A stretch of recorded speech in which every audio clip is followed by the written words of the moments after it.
अस्सलाम वालेकुम नाजरीन, आप देख रहे हैं न्यू बीबीसी न्यूज एचडी और मैं हूं आपकी मेजबान सना चौधरी। शामिल करते हैं आज की अहम खबरें।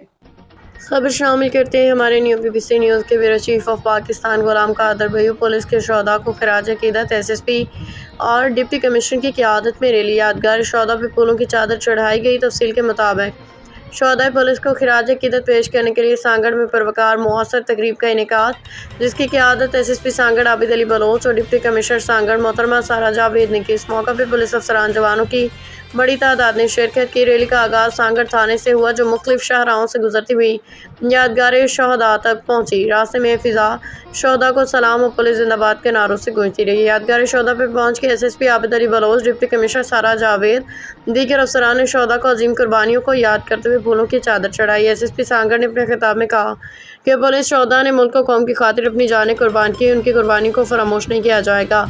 डिप्टी कमिश्नर सारा जावेद ने भी शोहदा को खिराज अकीदत पेश करते हुए कहा कि ऐसे बहादुर सपूतों की बदौलत आज हम आज़ाद फ़िज़ा में सांस ले रही हैं। उनके अहल खाना हमारी इज़्ज़त का हिस्सा है। तकरीब का इख्तिताम दुआ कौमी अज़म की तजदीद पे हुआ, जिसमें अहद किया गया कि पुलिस फोर्स अमन, इंसाफ, अवामी खिदमत के मिशन को जारी रखेगी, शोहदा के मिशन को जिंदा रखेगी।